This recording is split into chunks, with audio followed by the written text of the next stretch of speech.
بسم اللہ الرحمن الرحیم۔ میں وہ بچہ ہاتھ میں پکڑے یوں سکتے میں کھڑی تھی جیسے اس کے سر پر سینگ اگائے ہوں۔ وہ بچے کو میرے ہاتھ میں تھما کر دم توڑ چکی تھی۔ میری آنکھوں میں ہزاروں سوال تھے جن کے جواب کے بجائے اس کا بے جان وجود میرے سامنے پڑا تھا۔ میں اس بچے کے اچانک ماں بننے پر خوشی مناتی یا تشویش میں مبتلا ہوتی، مجھے کچھ سمجھ نہ آ رہا تھا۔ ایک دم سے میری مانگی گئی ساری دعائیں قبولیت کی شکل میں میری گود میں کلکاریاں مار رہی تھیں، اور میں بجائے خوش ہونے کے حیران، پریشان اور سکتے میں کھڑی تھی۔ میں اس بچے کی ماں تھی تو پھر میرے ذہن میں بار بار ایک ہی سوال گردش کر رہا تھا کہ اس بچے کا باپ آخر کون ہے؟ وہ ایک بہت پیاری سی گوری چٹی بچی تھی جو میری گود میں کلکاریاں لے رہی تھی، اور میرے ویران دل اور اجڑی کوکھ میں سرد آہیں جمع ہونا شروع ہو چکی تھیں۔ کاش یہ بچہ میرا اپنا ہوتا۔ یہ ایک ایسی خواہش تھی جو اب حسرت میں بدلنے لگی تھی۔ بانو نے میری آنکھوں میں یہ حسرت دیکھی تو بولی، صبا پریشان نہ ہوا کر، مجھے ہی دیکھ لو۔ پورے 5 سال بعد خدا نے مجھے اولاد دی ہے، میرے صبر کا صلہ، میری ریاضتوں کا پھل، کیونکہ میں نے بڑی سچی نیت سے دم کروایا تھا، اور وہ دم کیا پانی میں پورے 9 مہینے پیتی رہی ہوں۔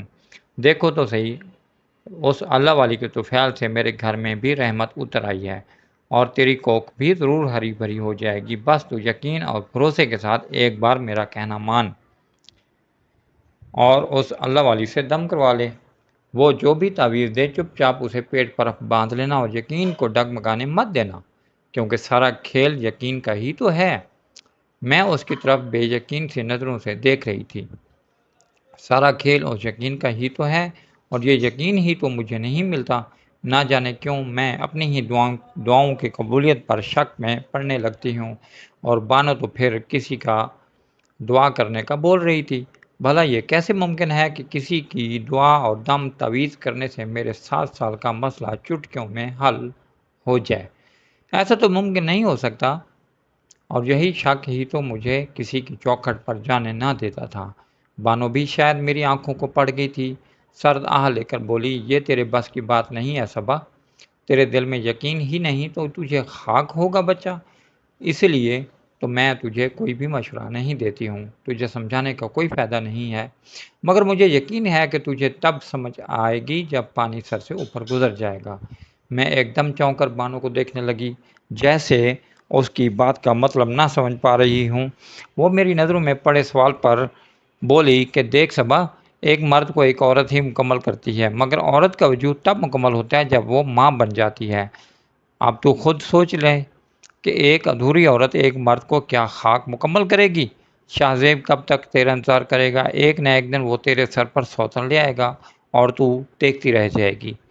بانو کی ایسی خطرناک بات سن کر مجھے جھرجھری سی آنے لگی، مگر نہیں، مجھے شاہ زیب پر یقین تھا، وہ میرے ساتھ یہ ظلم نہیں کریں گے۔ کہنے لگی، واہ صبا، جس بات میں تجھے شک میں پڑنا چاہیے اس پر تو یقین کر کے بیٹھی ہے، اور جس چیز میں تیرے یقین کی ضرورت ہے اس میں تو شک کر رہی ہے۔ تو بھی پوری جھلی ہے بہن۔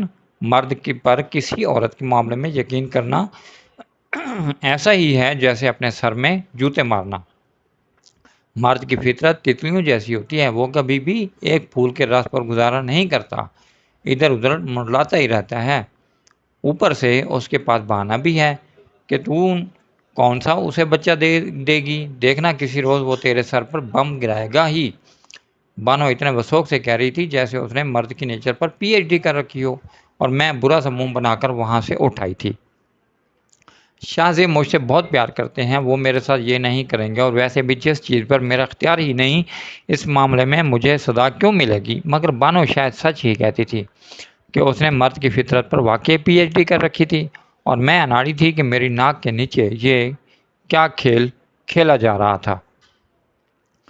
میں رات کی چائے بنا کر جیسے ہی کمرے میں داخل ہونے لگی، مجھے اندر سے شاہ زیب کے کہے سنائی دے رہے تھے۔ میں ایک دم سے وہیں کھڑی ہو کر سننے لگی، آخر وہ اتنا چہچہا کر کس سے بات کر رہے تھے، اور جو بات میرے کانوں نے سنی اسے سن کر تو چائے کی ٹرے میرے ہاتھوں میں کپ کپانے لگی۔ وہ فون پر کسی سے بڑے ہی رومانٹک انداز میں بات کر رہے تھے، کہہ رہے تھے کہ جانے من، میں وعدہ کرتا ہوں کل تو ضرور ملنے آؤں گا، اور میں خود بھی اداس ہو گیا ہوں۔ مجھے لگا شاید بانو نے مجھے شاہ زیب کے کردار کے متعلق شک میں ڈال دیا تھا، اس لیے شاید میں ہر بات کو غلط رنگ دے رہی ہوں۔ شاید وہ اپنے کسی کولیگ سے بات کر رہے ہوں گے، وہ اکثر ہی اپنے دوستوں کو جانے من بول دیا کرتے تھے، مگر میرے دل نے شک کا بیج بو دیا تھا۔ میں کمرے میں داخل ہوئی تو وہ فون بند کر چکے تھے، سنجیدہ سے بیٹھے تھے۔ اب وہ میری موجودگی میں اکثر ہی سنجیدگی اختیار کر لیتے تھے، پہلے کی طرح ہر بات ڈسکس نہ کرتے تھے، نہ ہی کوئی ہنسی مذاق والی بات رہی تھی۔ شاید مرد کو بھی بیوی 1 سال کے بعد ویسے نہیں لبھاتی جیسے شادی سے پہلے لبھاتی تھی۔ بعد میں تو بچوں کی وجہ سے مجبوراً وہ اس کے ساتھ بندھا رہتا ہے، مگر ہمارے کیس میں تو بچے بھی درمیان میں نہیں تھے جو ہمیں آپس میں جوڑ کر رکھیں۔ میں مایوسی سے سوچنے لگی۔ میں نے کہا، شاہ زیب، ایک نئی ڈاکٹر ہے یہاں پاس میں ہی، اس کا کلینک ہے، سنا ہے اس کی میڈیسن سے بانجھ عورت کے گھر بھی اولاد ہو جاتی ہے۔ شاہ زیب جو چائے پی رہے تھے، کپ رکھ کر ایک سرد آہ بھری جو سیدھی میرے اندر اتر گئی اور میں یک ٹھنڈی ہو گئی۔ شاہ زیب نے کہا کہ 7 سال میں کوئی ڈاکٹر چھوڑا ہے ہم نے؟ اس ڈاکٹر کے پاس کون سا کوئی منتر ہے جسے پڑھ کر تم حاملہ ہو جاؤ گی؟ ان کا لہجہ اتنا تلخ نہ تھا جتنے ان کے الفاظ نے مجھے تکلیف دی تھی۔ مجھے لگا شاید ہمارے تعلق کے جوڑ میں اولاد کا پیوند نہ لگنے کی وجہ سے دراڑ پڑ گئی ہے۔ یہ رشتہ اب چٹکنے لگا تھا۔ اس سے پہلے کہ مزید دیر ہو جاتی اور میری کوششوں اور محبت سے بنایا گیا یہ بندھن محرومی کے کچرا دان میں پھینک دیا جاتا، مجھے ہاتھ پاؤں مارنے تھے، ایک آخری کوشش کرنا تھی، مگر مجھے نہیں پتا تھا کہ یہ کوشش مجھے اذیت کی کس دلدل میں دھکیلنے والی تھی۔ میں بار بار وہاں بیٹھی اپنی انگلیاں چٹکا رہی تھی۔ میرے اندر کچھ غلط ہے کا ایک سائرن سا بج رہا تھا، ایک آواز جو اندر سے تب اٹھتی ہے جب ایک باضمیر انسان اپنے ضمیر سے بغاوت کرتا ہے، مگر میں اس آواز کو نظر انداز کر رہی تھی اور برگد کے اس بزرگ درخت کے سائے تلے بیٹھی تھی جس کی چھاؤں مہربان اور ٹھنڈی تھی۔ بانو مجھے وہاں لائی تھی، خود وہ کسی عقیدت مند کی طرح سر جھکائے بیٹھی تھی، جیسے یہاں سے ہی اسے اپنی زندگی کا سکون اور رحمت ملی ہو اور وہ ایک تشکر کے عالم میں مبتلا ہو۔ میں بار بار خود کو ایک چادر سے ڈھانپ رہی تھی، جیسے اگر کسی نے مجھے یہاں دیکھ لیا تو کیا کہے گا کہ صبا اور یہاں؟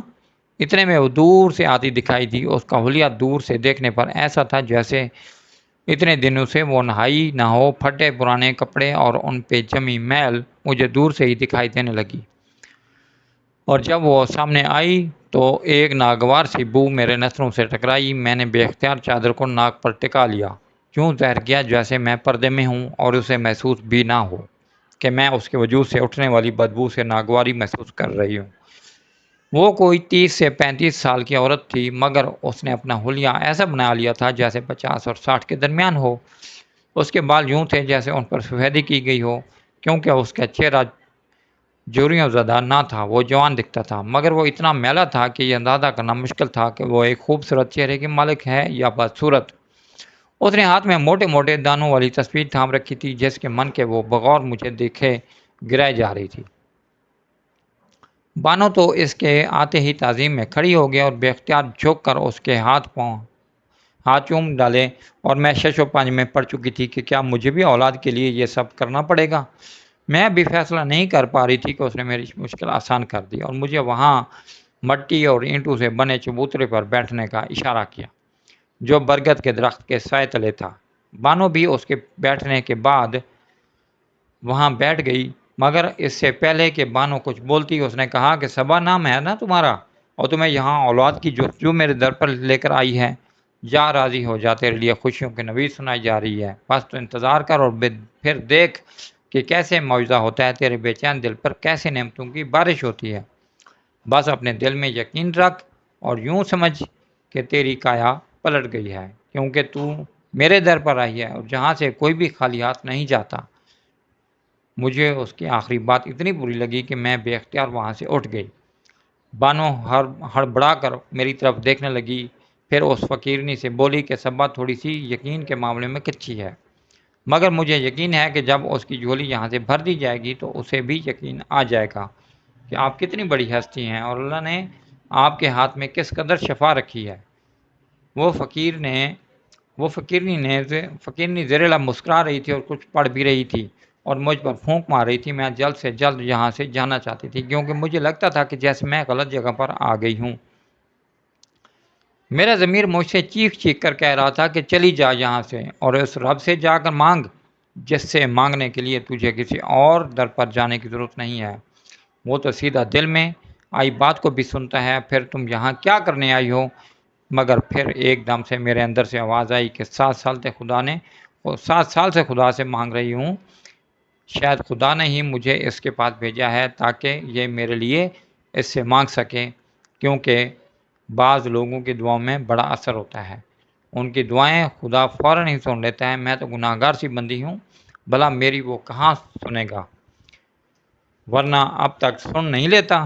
میرے اندر ایک جنگ سی چھڑ رہی تھی اور مجھے یوں لگتا تھا جیسے میرے ضمیر کی آواز ایک دم سے دم توڑ گئی ہے۔ پھر سے وہاں بیٹھ گئی، بانو جیسے پرسکون ہو کر میرے ساتھ بیٹھ گئی۔ شاید اسے یہ کھٹکا تھا کہ میں اس فقیرنی کی باتیں سن کر یہاں سے بھاگ جاؤں گی، کیونکہ میرے دم تعویذ وغیرہ پر اتنا یقین نہیں تھا۔ مگر شاہ زیب کے رویے نے مجھے اس حد تک دل برداشتہ کر دیا تھا کہ مجھے یہاں آنے کے علاوہ کوئی چارہ نہ سوچا۔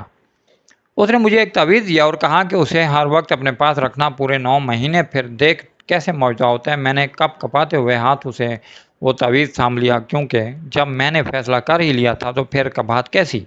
اور ویسے بھی اس پر اللہ کا نام ہی لکھا ہوگا یا کوئی آیت، اس میں کیا غلط ہے؟ میں بار بار اپنے ضمیر کو طویلیں گھڑ رہی تھی، کیونکہ میں شروع سے ہی ان چیزوں کے قریب نہیں بھٹکتی تھی۔ میرا سیدھا سیدھا اپنے رب کے ساتھ ہی معاملہ ہوتا تھا، مگر مجھے اپنا گھر بچانے کے لیے یہ کرنا پڑ رہا تھا، اور اس میں کوئی گناہ تھا۔ میں واپس آئی اور بانو سے اس فقیرنی کے بارے میں مزید پوچھنے لگی کہ یہاں کب سے ہے اور کہاں سے آئی ہے، کیونکہ میں نے اسے یہاں نہیں دیکھا تھا، کیونکہ کبھی ضرورت بھی نہیں پڑی تھی اس طرح کی جگہوں پر آنے کی۔ اور بانو تو پھر شروع ہو گئی جیسے یہ اس کا پسندیدہ موضوع تھا۔ وہ اتنی عقیدت سے اس میلی کے چیلی فقیرنے کا ذکر کرتی تھی کہ میں اسے کچھ بول بھی نہیں پاتی تھی، کیونکہ اللہ تو صفائی ستھرائی کو حکم دیتا ہے، اور اگر آپ کا ایمان ہی نصف ہو تو پھر اس ایمان سے آپ دعا کی قبولیت تک کیسے سفر کرتے ہیں؟ میرے اندر عجیب سے سوالات جنم لے رہے تھے جن کو میں بار بار دبا رہی تھی۔ بانو کہنے لگی کہ یہ بڑی اللہ والی ہے۔ جو اللہ والے ہوتے ہیں نا، ان کو دنیا سے کوئی غرض نہیں ہوتی کہ دنیا ان کے بارے میں کیا سوچتی ہے، وہ بس ہر وقت اسی سے لو لگا کے رکھتے ہیں۔ میں نے کہا کہ کیا اتنی ہی لو لگا کے رکھتے ہیں کہ ان کے پاس نہانے کا بھی وقت نہیں ہوتا؟ میں نے پہلی بار اپنے دل کی بات زبان پر لائی تو بانو ایک دم جیسے ناگواری سے مجھے دیکھنے لگی، کہنے لگی کہ اگر تو مجھے یہاں سے کچھ چاہیے تو پھر اپنے دل میں اس کے لیے کوئی وسوسہ نہ رکھ۔ میں نے کہا کہ مجھے یہاں سے کچھ بھی نہیں ملنے والا، جو دینا ہے وہ اللہ نے ہی دینا ہے، چاہے جس بھی وسیلے سے دے۔ میں اسی لیے تمہارے ساتھ آئی ہوں، کیونکہ مجھے لگتا ہے کہ اللہ تعالیٰ کو کچھ لوگ اتنے پسند ہوتے ہیں کہ وہ ان کی دعاؤں کو رد نہیں کرتے، اور میں بھی اسی سوچ کے تحت یہاں آئی ہوں۔ مگر اس کا حلیہ دیکھ کر مجھے ایک عجیب سی تشویش لاحق ہے۔ اس نے کہا اس پر نہ جاؤ، اس کے دل پہ جاؤ، اس کا دل جو بولتا ہے وہ سچ ہوتا ہے، اور تو نے دیکھا نہیں کہ کیسے اس نے تمہارا نام لے کر تمہیں پکارا، حالانکہ میں نے تو تمہارا نام اسے نہیں بتایا تھا۔ کیا اس سے بڑا کوئی معجزہ یا کوئی بڑی دلیل ہو سکتی ہے؟ پھر تمہارا یقین کیوں ڈگمگا رہا ہے؟ وہ واقعی اللہ والی ہے اور ہمیں نہیں معلوم کہ وہ کہاں سے آئی ہے، کیونکہ ایسے لوگوں کا کوئی ٹھکانہ نہیں ہوتا، اور یہ بھی نہیں پتہ کہ وہ کب یہاں سے چلی جائے۔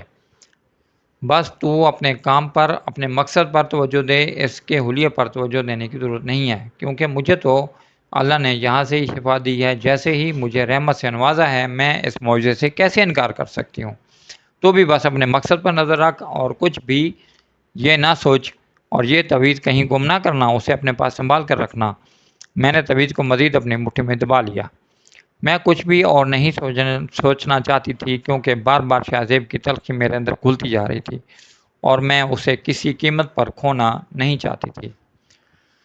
مجھے اس فقیرنی کے پاس گئے ہوئے تقریباً 1 مہینہ ہو گیا تھا، اور میں لگاتار اس کا دم کیا ہوا پانی صبح شام پی رہی تھی، ایک دن کا ناغہ بھی نہیں کیا تھا۔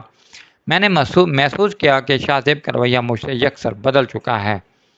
وہ اب میرا خیال رکھنے لگا تھا جیسے اس اچانک آیا پلٹ کے پیچھے کوئی بہت بڑا راز ہو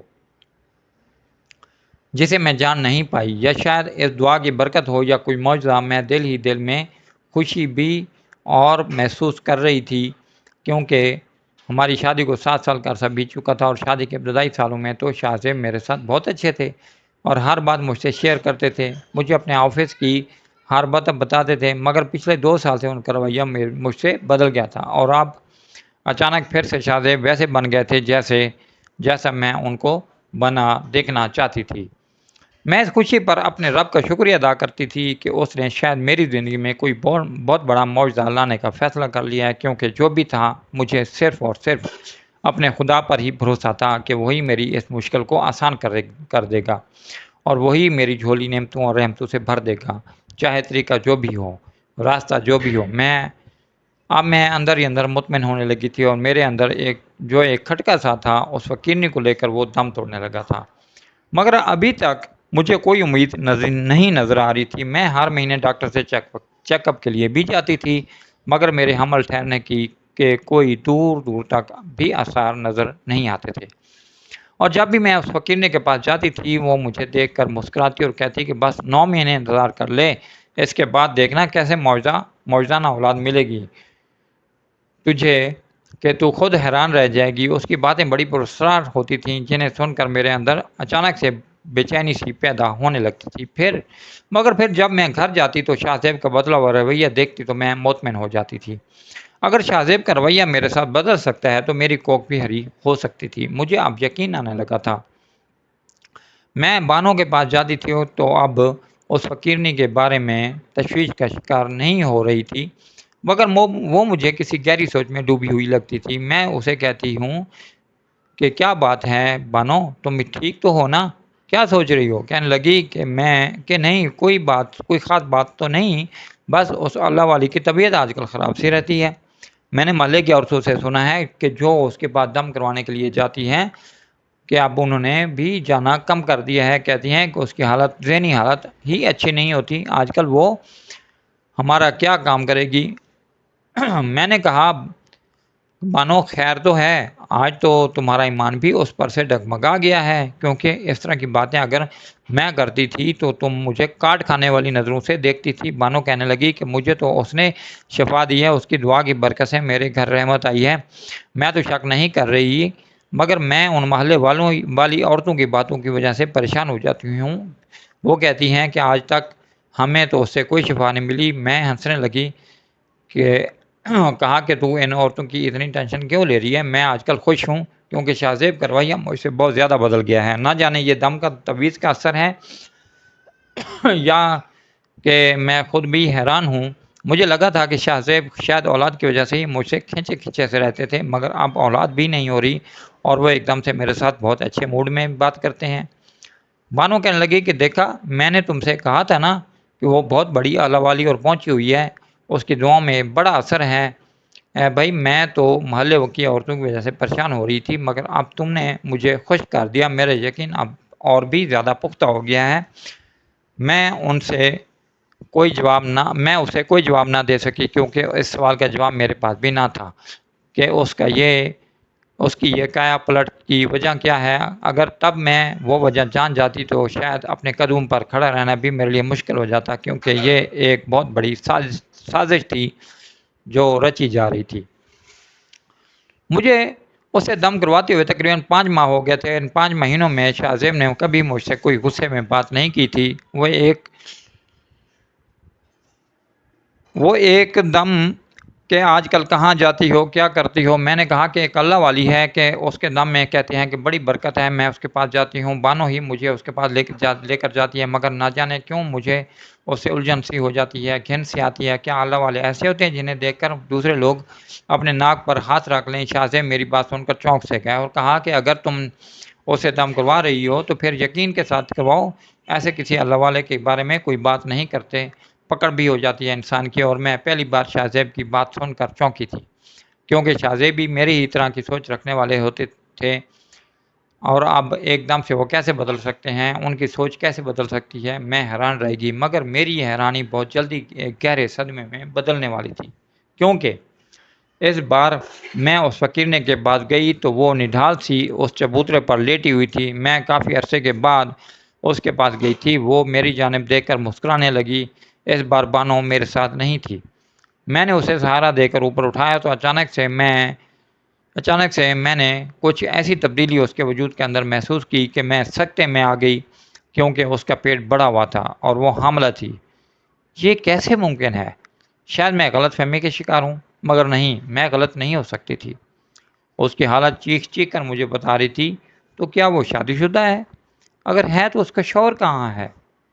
اگر نہیں ہے تو پھر یہ بچہ یا خدا، یہ میں کس آزمائش میں پڑ گئی ہوں؟ یہ دیکھ کر وہ کہنے لگی کہ بہت جلد تم پر یہ راز کھل جائے گا، تو پریشان نہ ہو، بس تو یقین رکھ تیری زندگی میں بہت بڑا معجزہ ہونے والا ہے۔ میں نے کہا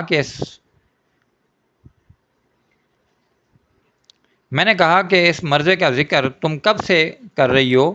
اس معجزے کا ذکر تم کب سے کر رہی ہو؟ اب تو 7 مہینے ہو گئے ہیں، مگر مجھے کوئی امید نظر نہیں آ رہی۔ تو اس نے کہا کہ اپنے یقین کو ڈگمگاؤ نہیں، بس عنقریب تیری گود میں ایک بچہ آئے گا جو تیرا ہوگا۔ مجھے اس کی پرسر باتیں اب ڈرانے لگی تھیں۔ میں جلدی سے گھر واپس آ گیا اور میرا دل زور زور سے دھڑک رہا تھا۔ کیا مجھے اسے پوچھنا چاہیے تھا کہ وہ حاملہ ہے یا نہیں؟ مگر مجھے یقین تھا کہ وہ حاملہ ہی تھی، مگر اس کا شوہر کہاں تھا؟ یہ ایسا سوال تھا جس نے مجھے پریشان کر کے رکھ دیا تھا، اور اگر اس کا جواب مجھے مل بھی جاتا تو شاید میں زمین میں گر جاتی۔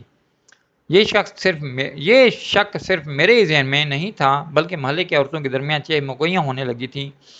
تو اب اس فقیرنی کے بارے میں طرح طرح کی باتیں کر رہی تھیں، اس پر بہتان لگا رہی تھیں، اس اللہ توبہ کرنے والی کے بارے میں اللہ توبہ کر رہی تھیں، کانوں کو ہاتھ لگا رہی تھی۔ بانو بھی اس صورتحال سے ایک دم گھبرا گئی تھی، اور میں تو ایسے ہی تھی جیسے مجھے یقین ہی نہ آ رہا ہو۔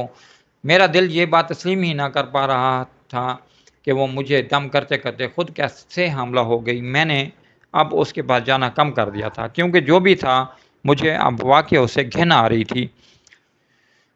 جب تک اس بچے کے باپ کا پتہ نہ چلتا اور یہ پتہ نہ چلتا کہ وہ جائز بھی تھا یا نہیں، میں کیسے اس سے دم کروا سکتی تھی؟ کیسے اس کے وسیلے سے شفا پا سکتی تھی، جو خود ہی میری نظروں میں مشکوک ہو کر رہ گئی تھی؟ اب تو میں نے وہ دم کیا پانی پینا بھی چھوڑ دیا تھا۔ میرا دل نہیں مانتا تھا کہ میں اس کے دم کا پانی پیوں، کیونکہ محلے کی عورتیں ہر وقت اس کے خلاف باتیں کرتی رہتی کہ کوئی کہتی کہ یہ ادھر ہے، تو کوئی کہتی ہے کہ یہ پتہ نہیں یہ کس کس کے ساتھ رات کو سوتی ہے اور کس کا پاپ اپنے پیٹ میں پال رہی ہے۔ یہ ہمیں حاملہ کرنے کے چکر میں خود ایک ناجائز بچے کا حمل اپنے اندر پا رہی ہے۔ اور پھر وہ اپنے کانوں کو ہاتھ لگانے لگتی تھی۔ میں اس صورتحال سے بہت زیادہ پریشان تھی۔ پھر ایک دن ایسا سننے کو ملا کہ اس فقیرنی کی طبیعت بہت زیادہ خراب ہے، اسے زچگی کے درد اٹھ رہے ہیں۔ سب محلے کی عورتیں وہاں جمع ہو چکی تھیں۔ میں جو اتنے عرصے سے وہاں نہیں گئی تھی، میں بھی ایک چادر میں خود کو لپیٹے وہاں چل دی۔ وہ وہاں تکلیف سے دوری ہو رہی تھی۔ کوئی بھی عورت اس کے پاس جانے کی ہمت نہیں کر پا رہی تھی، اور نہ ہی اسے کہیں لے جانے کی۔ سب جیسے تماشا دیکھ رہی تھی۔ پھر اچانک ہی ایک اور دوڑتی ہوئی آئی، جو کہ شاید کوئی دائی تھی، نہ جانے اسے کون بلا کر لایا تھا۔ اس نے وہیں پر ہی اس کے بچے کی پیدائش کی۔ وہ در سے بےحال تھی اور بار بار میری طرف دیکھ رہی تھی، اور پھر آسمان کی طرف انگلی کر رہی تھی۔ میں ایک دم سے اس کے اس عمل پر سکتے میں آ گئے، اور ساری عورتیں میرا منہ دیکھنے لگیں۔ جب اس دائی نے ایک ننھا بچہ اسے تھمایا تو اس کے ہاتھ کپا رہے تھے۔ وہ کبھی بچے کو دیکھتی تو کبھی مجھے دیکھتی۔ اس کی تکلیف حد سے زیادہ تھی، جیسے وہ ابھی دم توڑ دے گی۔ اس نے مجھے اشارے سے اپنے پاس بلایا۔ میں کسی ٹرانس کی کیفیت میں اس کے پاس گئی تو اس نے وہ بچہ میری گود میں پکڑا دیا اور کہا کہ میں نے کہا تھا نا کہ تجھے معجزانہ طریقے سے ایک بیٹا پیدا ہوگا، اور دیکھ کیسا معجزہ ہوا ہے تیرے ساتھ۔ تیرا بچہ میرے پیٹ میں پل رہا تھا۔ تجھے مبارک ہو، تو نصیبوں والی ہے، تیرے بھاگ جاگ گئے ہیں، تیری زندگی سنور گئی، اب یہ تمہارا بچہ ہے۔ عورتیں منہ کھولے کبھی اس کو دیکھتی تو کبھی مجھے دیکھتی، اور میں جو بالکل ہی چپ چاپ اس بچے کی شکل دیکھ رہی تھی، وہ گورا چٹا سا بچہ میری گود میں کلکاریاں بھر رہا تھا، مگر میری نظر صرف اس کی آنکھوں پر تھی، کیونکہ اس کی آنکھوں کا رنگ بالکل۔ میں جب لڑکھڑاتے ہوئے قدموں سے گھر پہنچی تو میرے لیے ایک ایک قدم منو بھاری ہو رہے تھے۔ میرے ساتھ کی زندگی نے اتنا بڑا مذاق کیا تھا، قسمت نے اتنا بڑا دھوکہ دیا تھا کہ میں اندر تک دہل گئی تھی۔ میرے خلاف اتنی بڑی سازش رچی گئی تھی جس کی وجہ سے مجھے کانوں کان خبر تک نہیں ہوئی تھی، اور اس سازش کو دم درود اور تویز کا نام دیا گیا تھا۔ مجھے نہ اس فقیرنی سے کوئی شکوہ تھا اور نہ ہی بانوں سے، کیونکہ انہوں نے تو اپنے اپنے حصے کا کام کیا تھا، مگر مجھے صرف ایک انسان سے شکوہ تھا، اور وہ انسان جو میرے دل کے انتہائی قریب تھا، وہ انسان جس سے تعلق بنانے کے لیے میں اپنے عقیدے سے ایک قدم پیچھے ہٹی تھی اور اس در پر گئی تھی جہاں پر سوائے ذلت اور رسوائی کے مجھے کچھ حاصل نہیں ہوا تھا۔ وہ انسان کوئی اور نہیں بلکہ میرا اپنا ہی شوہر تھا۔ کیا خوب کھیل کھیلا تھا اس نے میری آنکھوں کے نیچے، اور وہ فقیرنی جو فقیرنی تھی نہیں بلکہ بنائی گئی تھی، اور شاہ زیب کے آفس کی ایک یتیم امپلائی تھی جسے پیسوں کا لالچ دے کر میرے شوہر نے آفس کے اندر ہی اس کے ساتھ شرمناک حرکتیں کی تھیں، اور جب وہ حاملہ ہو گئی اور میرے شوہر کو اس بات کا اندازہ ہوا تو وہ بجائے اس کا عمل گرانے کے ایک لمبی پلاننگ سوچی تاکہ وہ بچہ بھی اس کو مل جائے اور کسی کو اس کی بدکاری کی خبر بھی نہ ہو۔ اس نے اپنے ساتھ بانوں کو بھی شریک کر لیا۔ وہ جانتا تھا کہ میں بانوں کی باتوں سے کس حد تک متاثر ہو جاتی ہوں اور اس کے پیچھے لگ جاتی ہوں۔ اس نے اس یتیم لڑکی کو فقیرنی کے بھیس میں ہمارے محلے میں بھیج دیا، اور اس نے یہ مشہور کر دیا کہ وہ اللہ والی ہے اور جسے دعا دے اس کی مراد پوری ہو جاتی ہے، وہ حاملہ ہو جاتی ہے۔ میرا شوہر جانتا تھا کہ میں ایسی باتوں پر یقین نہیں کرتی، اس لیے اس نے بانوں کے ذریعے مجھے اس فقیرنی کے در کا سوالی بنایا۔ دراصل بانوں کو اولاد اس فقیرنی کے دم تویز سے نہیں بلکہ اللہ تعالیٰ کی طرف سے ہوئی تھی، مگر بانوں نے میرے سامنے یہ تاثر دیا کہ وہ فقیرنی جس کو دعا دے دے اس کو اولاد ہو جاتی ہے، اور مجھے بھی میرے شوہر کے کہنے پر اس فقیرنی کے پاس لے گئی۔ بانو یہ بات نہیں جانتی تھی کہ میرے شوہر نے اس فقیرنی کو حاملہ کر رکھا ہے، دراصل اسی کے پیٹ کی اولاد میری جھولی میں آنے والی ہے۔ اس نے بس شاہ زیب کے کہنے پر مجھے اس فقیرنی سے تویز لے کر دیے تھے، اور شاہ زیب نے اس فقیرنی جس کا نام زرینہ تھا کو لالچ دیا تھا کہ وہ بچہ پیدا کر کے مجھے سونپ دے اور کہے کہ یہ بہت بڑا معجزہ ہوا ہے، تو زرینہ کو اس کا 5 لاکھ ادا کر دے گا۔ زرینہ تو اس بچے سے بھی جان چھڑانا چاہتی تھی اور پیسے بھی چاہتی تھی، اس لیے فوراً مان گئی، مگر وہ یہ نہیں جانتی تھی کہ یہ بچہ ہی اس کی جان لے لے گا اور یہ لالچ اسے اندھے کنویں میں پھینک دے گا۔ وہ بچہ میری گود میں کلکاریاں لے رہا تھا اور اس کی آنکھوں پر میری نظر ٹھہر رہی تھی، کیونکہ اس کی آنکھیں ہو بہو شاہ زیب کی جیسی تھیں، مگر میں مزید تصدیق چاہتی تھی، اس لیے اس بچے کو لے کر گھر چلی گئی اور شاہ زیب سے کہا کہ وہ فقیرنی نے اب مرتے وقت اپنا بچہ مجھے سونپ گئی ہے، پتہ نہیں یہ کس کی ناجائز اولاد ہے، میں تو اسے نہیں رکھوں گی، آپ ایسا کریں کہ اسے یتیم خانے میں ڈال آئیں۔ شاہ زیب ایک دم سے تڑپ اٹھا جیسے اس کے دل پر کسی نے چھرا گھونپ دیا ہو۔ کہنے لگا کہ پاگل ہو گئی ہو تم، کب سے ہم اولاد کے لیے ترس رہے ہیں، اور جب اولاد ہماری جھولی میں آن گری ہے تو تم اسے یتیم خانے میں بھیجنے کی باتیں کر رہی ہو۔ اور مجھے شاہ زیب کے چہرے سے ہی معلوم ہو گیا کہ وہی اس کا باپ تھا۔ میں نے کہا کہ آپ نے مجھ سے اتنا بڑا دھوکہ کیوں کیا ہے شاہ زیب؟ اگر آپ مجھے اپنے ساتھ نہیں رکھنا چاہتے تھے تو خاموشی سے مجھے چھوڑ دیتے یا دوسری بیوی لے آتے، میں نے آپ کا کیا بگاڑ لینا تھا؟ وہ ایک دم سے گنگ میری طرف دیکھ رہے تھے، میری آنکھوں سے آنسو رواں تھے، یہ آنسو مان ٹوٹنے کے تھے، دھوکہ دیے جانے کے تھے، اور اس محبت کے لیے تھے جو میں نے اس پر بے لوث لٹائی تھی، اور بدلے میں کیا پایا تھا؟ اتنا بڑا فریب۔ میں نے بچہ شاہ زیب کے حوالے کیا اور کہا کہ یہ آپ کا اور اس فقیرنی کا بچہ ہے، اس کی ماں مر چکی ہے اسے، اور یہ زندہ ہے، اس لیے آپ اسے پالیں، میں آپ کو ہمیشہ کے لیے چھوڑ کر جا رہی ہوں۔ یہ کہہ کر میں نے اپنا سامان پیک کرنا شروع کر دیا اور گھر سے نکل آئی۔ شاہ زیب بے قراری کے عالم میں میرے پیچھے دوڑے، میرے سامنے آ گئے، میرے آگے ہاتھ جوڑ کر کہنے لگے کہ مجھے معاف کر دو، مجھے واقعی تمہارے ساتھ اتنا بڑا فریب نہیں کرنا چاہیے تھا، میں ایک گناہ کر چکا تھا مگر دوسرا نہیں کرنا چاہتا تھا، اس بچے کو قتل نہیں کرنا چاہتا تھا، اس لیے میں نے اس کے ساتھ ڈیل کر لی، شاید مجھ جیسا دھوکے باز انسان تمہاری محبت کے لائق نہیں ہے، مگر تم بھی تو اب تک اولاد کے لیے تڑپتی رہی ہو نا، اس بچے کے لیے مجھے معاف کر دو، میں اپنے گناہوں پر شرمسار ہوں۔ اس نے بچہ میری گود میں پکڑا دیا، وہ اتنا پیارا اور ننھا سا تھا کہ میرا دل اسے دیکھ کر پگھلنے لگا۔ میں اس کی ماں نہیں تھی، مگر پھر بھی اس کو چھوڑنے کا دل نہیں چاہ رہا تھا۔ ویسے بھی اس کی ماں مر چکی تھی اور اب میں نے ہی اسے ماں بن کر پالنا تھا، اس لیے اس بچے کی وجہ سے میں نے شاہ زیب کے ساتھ رہنا گوارا کر لیا۔ مگر شاید میں اسے دل سے معاف نہیں کر پائی تھی، کیونکہ ایک بیوی اپنے شوہر کو شاید کبھی نہیں معاف کر سکے، مگر ایک ماں اپنے بچے کی خاطر اس کے ساتھ رہنا ضرور منظور کر سکتی ہے۔ ناظرین، آپ کو کیا لگتا ہے کہ مجھے اتنے بڑے دھوکے دیے جانے پر شاہ زیب کو واقعی معاف کر دینا چاہیے تھا، یا اس بچے کو اس کے حوالے کر کے ہمیشہ کے لیے اس کی زندگی سے نکل جانا چاہیے تھا؟ کمنٹ باکس میں اپنی رائے کا اظہار ضرور کیجیے گا، آپ کی رائے کا انتظار رہے گا۔